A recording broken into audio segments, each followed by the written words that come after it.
Hello, my name is Ashley Shove, and I am a pre-K accounts teacher in York, Pennsylvania. I am currently teaching in an inner-city school where more than half of my students are Spanish-speaking or even speaking another language as their primary language.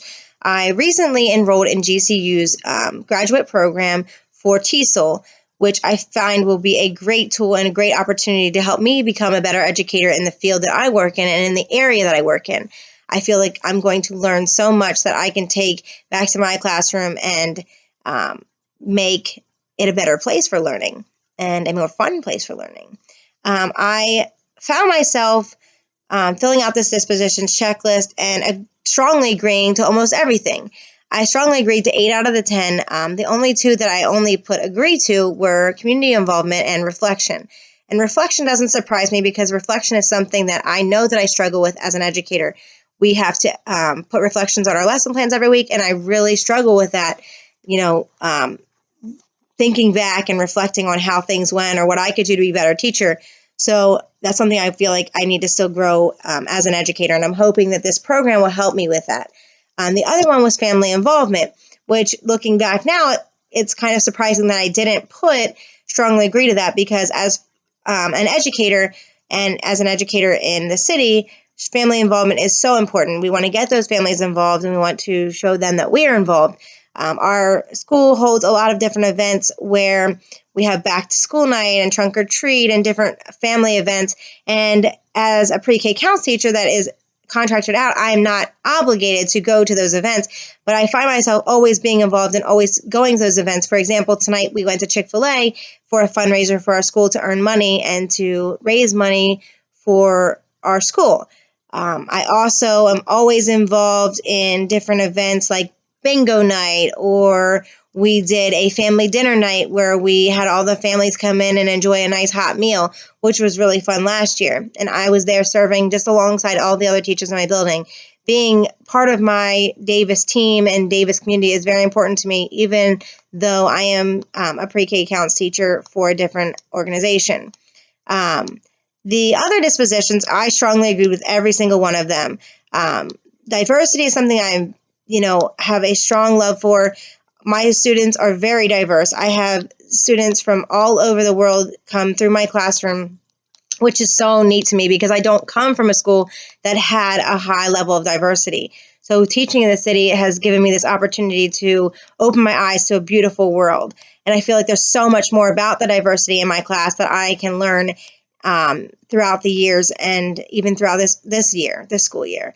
Some other things that I also strongly agreed with were curiosity. I feel like I am very curious and I want to learn and I want my students to be curious. So I show them me being curious, which makes them curious about learning too. So it's kind of fun to see how my excitement for things gets them excited and more interested in learning too. Also, there's always room for growth in everything that you do. So curiosity, there's room for growth there as well. I've only been teaching for 4 years. I have many more years to go. The next one was dedication. I feel like I am highly dedicated. I'm dedicated to my students. I will do absolutely anything possible to help them or their families in any way. In previous years, I found myself giving some of my students blankets or pillows during the cold winter. One time there was a student who was walking down the hallway in the winter time. He wasn't in my class, but he was wearing a sweatshirt and it was snowing and it was freezing. I asked him where his sweater was or his coat was, and he said that he didn't have one.